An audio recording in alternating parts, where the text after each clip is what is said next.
Adorable official photos of Prince Louis from his christening. Blake Shelton falls hard on stage, then admits what made him do it. And Mandy Moore in studio making new music will tell you everything we know. Plus, Janel Parrish tells us what to look forward to when it comes to the highly anticipated Pretty Little Liars reboot. And Real Housewives of Orange County star Shannon Beador is joining us live to break down all the drama for this season. It's all today on People Now.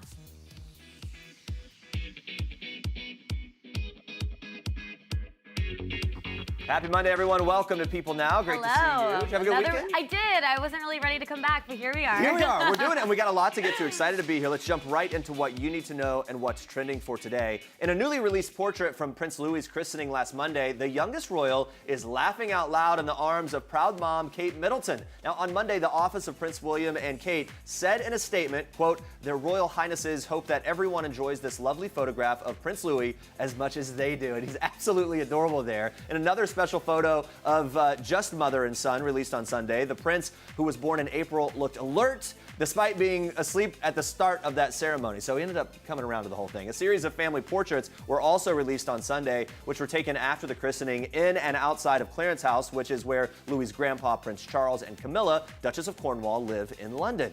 Speaking of the adorable portrait of Prince Louis mid-giggle, we want to know, what are your tips for getting babies to smile? Everybody's got their little trick here. You can tweet us using the hashtag #PeopleNow. We may read your response right here on the show. We're excited to hear your grin-worthy tricks, but for now, we get back to the headlines. On a more serious note, Russian President Vladimir Putin and President Donald Trump met one-on-one in Helsinki, Finland on Monday after months of buildup. Now, Trump and Putin met privately with only their respective translators present for more than 2 hours. It was well over the initially scheduled 90 minutes. In a press conference following the talks, Putin deemed the talks a success, calling it a fruitful round of negotiations, and reiterated that the Russians never interfered with internal American affairs. Trump celebrated the success of the meeting. He said, quote, "Our relationship has never been worse than it is now. However, that changed as of about 4 hours ago." Now, that statement refers to a tweet Trump sent earlier on Monday as he headed into the talks. That tweet read, "Our relationship with Russia has never been worse, thanks to many years of U.S. foolishness and stupidity, and now the rigged witch hunt." His tweet received the endorsement of the Russian Foreign Ministry, who simply tweeted back, "We agree." Now, ahead of the meeting, Trump focused on praise for Russia's recent World Cup hosting duties, not so much the country's 12 intelligence officials who were charged by the U.S. Justice Department with hacking into the Democratic National Committee and Hillary Clinton's 2016 presidential campaign. That happened on Friday. Now, Helsinki is the final stop on Trump's week-long European tour. The Kardashians may be one of Hollywood's most well-known families, but Kim K dated a member of another famous brood, the Jacksons. The KKW beauty mogul dated Michael Jackson's nephew, TJ Jackson, as a young teen, and according to longtime Kardashian nanny Pam Beehan, the family approved of the relationship. Beehan recalls the romance in a new interview on the Reels channel Scandal Made Me Famous, saying, quote, "I really like TJ. He was kind of on the quiet, shy side, always very nice and polite, a good-looking kid, and as far as I could ever see, he treated Kim with great respect." Beehan adds the couple visited Michael Jackson's estate more than once. Kardashian previously opened up about those visits. She told People in 2009, "Neverland Ranch was the most magical place on earth. I had my birthday there. Who else can say that?" She shared there were baby elephants, chimpanzees, and overalls, and all the rides.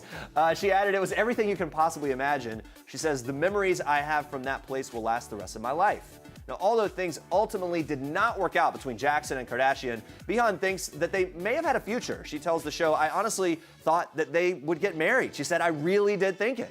To catch Kim Kardashian's full Scandal Made Me Famous episode, you can tune into Reel's channel this Saturday, 9 p.m. Eastern. Kind of an interesting I know, it's like a nice little nugget, fun fact. Yeah. You didn't know before. Didn't know. More for us in Star Trek. Yes, we are kicking off Star Trek today with a celebrity couple who took a trip down memory lane. Take a look at this. Love, life's sweetest reward. Let it flow. Very elaborate. Chrissy, Teigen, and John Legend set sail for a fun-filled day at sea and put on a little performance as they paid homage to the Bravo series Below Deck and put together their own take of the Love Boat's opening sequence. It's amazing. Chrissy tweeted out the hilarious video, titling it Below Deck Malibu. The video also features her pal and celeb hairstylist Jen Akin, and I'm sure you heard those smooth vocals in the background performed by John Legend himself. Maybe there's a chance we can get an official studio version soon, John, you think? I'd like that. Probably not, though. All right, moving on to this. Blake Shelton took a tumble. The country singer was performing at Middleton on Saturday night and apparently fell while on stage. Now, don't worry, he isn't hurt. And instead of hiding from his mistake, Blake went searching for the video on Twitter. He posted, "Okay, Pendleton, I know somebody is bound to have video of me falling on stage last night. Please, I have to see it. Post that." And yes, I'd been drinking a lot. When leave it to Twitter to come through for him, less than an hour later, Alexandria Rivera posted the video saying that her friend caught it on camera. In the video, you can see the singer back into a platform on stage and then roll down. At least he's able to laugh it off. The singer even clapped back at a commenter who was complaining about Shelton performing drunk by saying, "Oh, I'm sorry, ma'am. This account is meant for people who actually have a sense of humor. We're not accepting crybaby tweets today. Maybe try again tomorrow." I think that's a perfect clapback. Keep doing your thing, Blake. Mandy Moore is back in the studio, just days after responding to a fan question via Instagram about new music. The This Is Us star shared this video. Don't underestimate.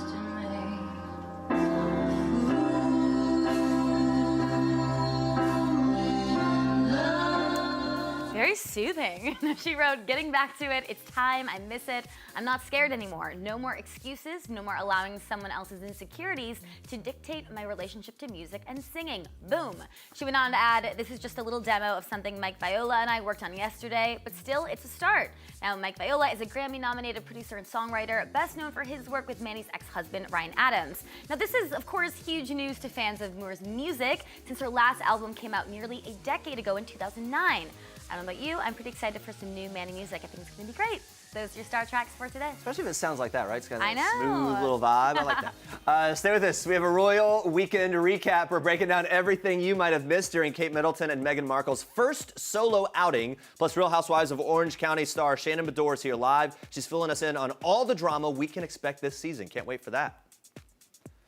All right, guys, we still can't get over these adorable official portraits from Prince Louis' christening. So cute. We've been asking you to tweet us your tips for getting babies to smile. All right, Lisa says the only way to get my one-year-old nephew to smile is with the classic game of peekaboo. No, It works. Yep, it's does. famous for a reason. Another Twitter user says, "Gotta do some silly dances." Also kind of do like the big face. Oh, yeah. All right, keep the tips coming in on making babies laugh, guys. But now we move on to this. Yeah, for the first time on Saturday, royal sisters-in-law Kate Middleton and Meghan Markle were one-on-one as they teamed up to watch the ladies' single final at Wimbledon. We've seen them together at official royal outings with their husbands, Prince William and Prince Harry, of course, but Saturday's event marks their first ever joint appearance, just the two of them. For their big girls' day out, Kate and Meghan coordinated their outfits, with Meghan in a summery blue and white Ralph Lauren shirt and wide leg cream pants. And don't forget that signature messy bun that we all love to talk about. It is back, people. Kate, meanwhile, was as polished as ever in a white patterned dress with a ruffle detail that we noticed. So great. Now, they laughed and chatted like old friends from their seats in the royal box as they cheered on the players Angelique Kerber and Serena Williams,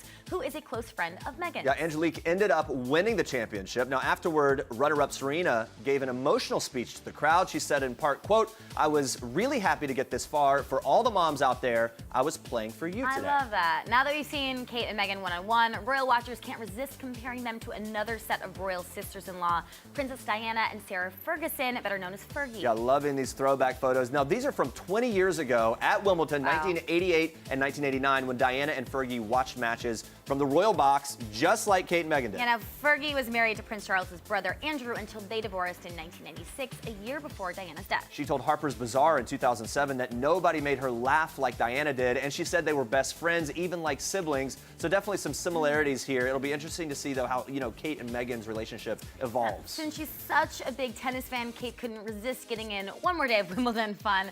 On Sunday, she was back for the gentlemen's singles final, this time with Prince William by her side. The new mom of three arrived in a bright yellow dress, sharing laughs and smiles with William while gearing up for the highly anticipated match between Novak Djokovic and Kevin Anderson. And no surprise that they choose Wimbledon as their day date destination. Kate has previously called the tournament a, quote, quintessential part of English summer. And not to be outdone, everybody, Kate's younger sister, Pippa Middleton, also stepped out at Wimbledon. This was on Friday. She made a style statement of her own. Check out the hair. Pippa, who is pregnant with her first child with husband James Matthews, left her usual simple hairstyle at home and arrived at Wimbledon with a fun new updo, a low ponytail with two French braids running along each side. I really like this look.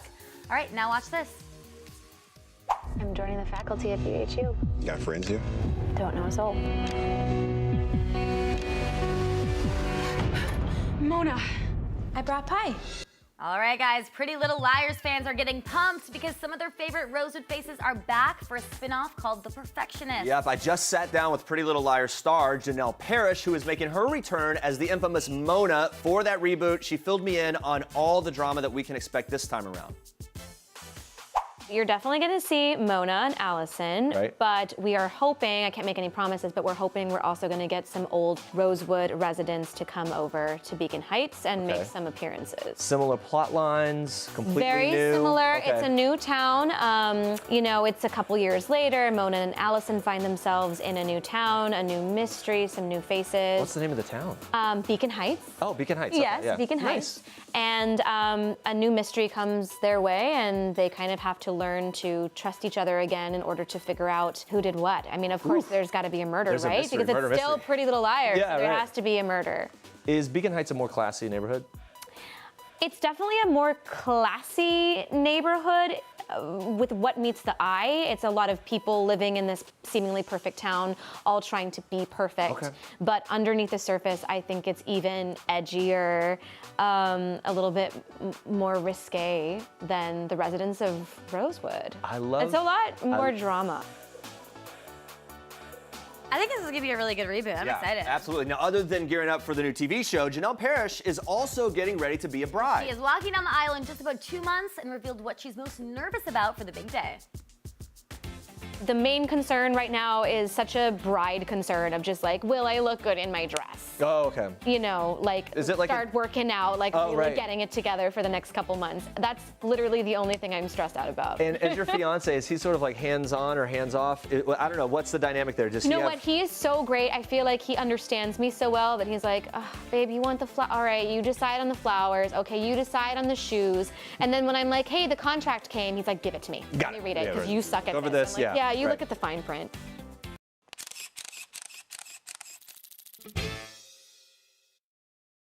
When Maurizio Gucci, third-generation heir to the million-dollar brand, is shot dead, investigators have too many suspects.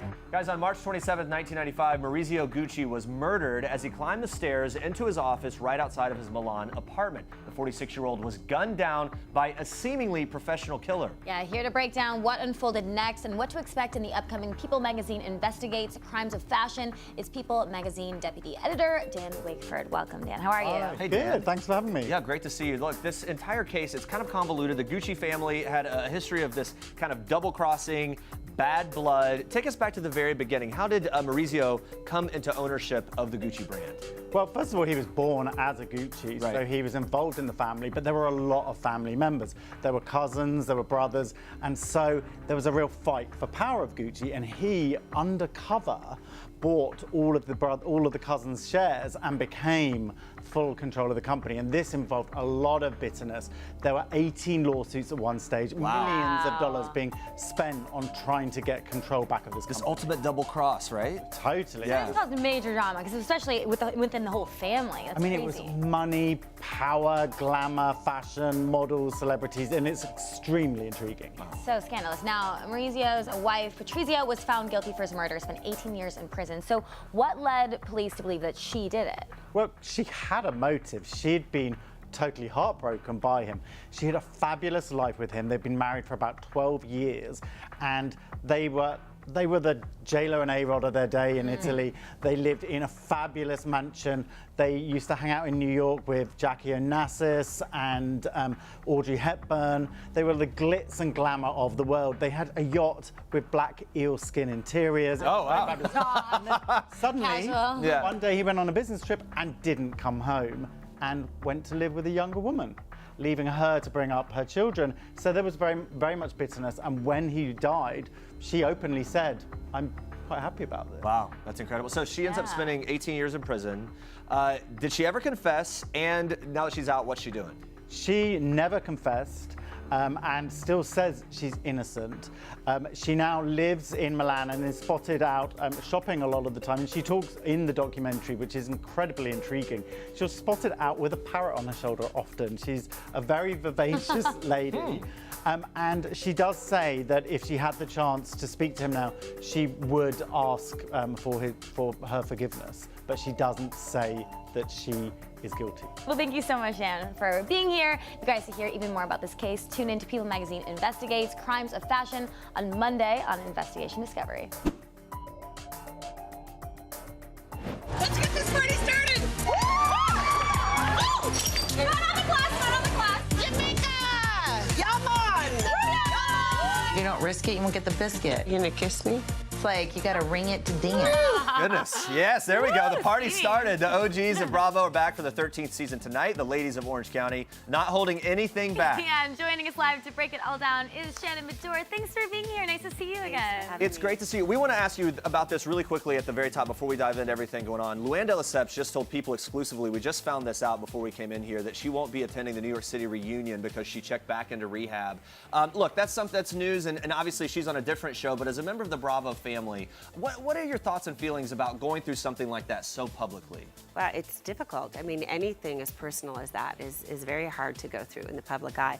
But, you know, I know she has a lot of support, and I know she's been going through some difficult times. So, you know, it's hard. Am I going to say that I drank a lot when more than normal when my divorce first happened? Absolutely. Yeah. You know, it's just kind of what people do. So.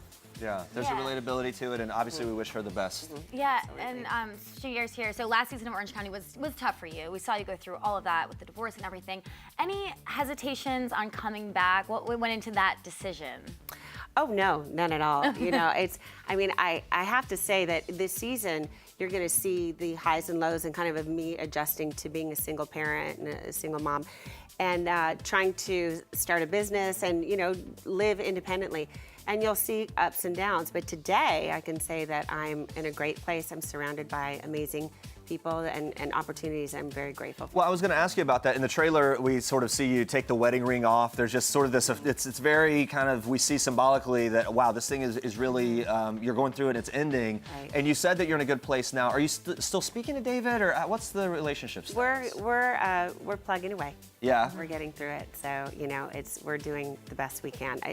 There's a lot of animosity, and I'm hopeful that when everything gets settled, that we can get to a good co-parenting place. Yeah. Yeah, I mean, obviously it makes things more complicated when you have kids and you're a mom. I mean, how has that been going? How do you navigate that? Are they speaking to him? Well, you know, actually, we're trying to do the 50-50 because I want David to be part of my children's lives. I do, and he's their father. So, you know, the kids are adjusting actually quite well. So, you know, we're just muddling through trying to figure out a structure. Mm-hmm. Okay, so look, looking ahead into the season of Real Housewives, now that the ring is off, obviously we're going to see things playing out. So we saw that clip there. It looks like a party. It looks like a lot of fun. Is there going to be, I don't know, are we dating, or are we on the prowl here, like Kelly's tagline, she's on the prowl? I wouldn't say that, but yeah, what's the status of that? You know, I actually sat home for about 6 months or so. I didn't go out at all because I wanted to process through the pain and know that whether I find a partner in my future or not, I'm going to be okay standing on my own. So I am dating a little now. And okay, congratulations. No, just a little. Okay. But I have dated, and it's fun. Obviously, being on TV makes it more tricky. How do you meet people? Is it set up by friends? Do you do the dating apps? I've only gone on a date with a couple people, and so far it's just, you know, through introduction. But I would never do online. No. Yeah. But it's nice you have people you can trust that can refer you to people. The matchmaker thing can be tricky though. It seems like you're having a lot of fun. Well, I do. You will see that this season of Okay. the show. They brought a matchmaker in for me. Is there something on the list that's like, okay, he's got to have this thing about him, or don't even bother setting me up? Well, you know, I think that for me, I have to say a good heart. You know, I don't know. I want someone that in my life that wants to be part of a team and that will communicate with me. Yeah. Because that was lacking. Is marriage ever in the future again for you? Well, I never say never. Okay. I don't know. I mean, I'm old school, so I'm more of the relationship type. Okay. Oh yeah, it's tricky now. Navigating dating. Everyone's casual. I hate it. Anyway, moving on. It looks like you and Tamara are stronger than ever, at least on Instagram and everything. But in the super tease for the season, we see the two of you get in an explosive fight. So what happens, and what's the status with you two right now? Well, you know, Tamara's one of my best friends. We go through the days, you know, texting each other 30 times a day. And no friendship is perfect. Just like family members, you have fights, and it's how you navigate through the difficult times and how you can resolve things, that shows the strength of a friendship. And so you'll be seeing that this season with Tamara and I. You know, like hearing you talk about it here and seeing what you've gone through, you seem to have such a good perspective on what it's like to go through this and I don't know, on making it work, especially in the public eye. And thinking back again about Luann being newly divorced and going through what she's going through, what's your advice for her, if there would be any, on dealing with this, going back into rehab and all of those life adjustments that she's going through? You know, I think that when you set your mind to anything, you can achieve that goal. And so I think that, you know, there's that old saying, you have to love yourself in order to have anybody love you. I got that wrong.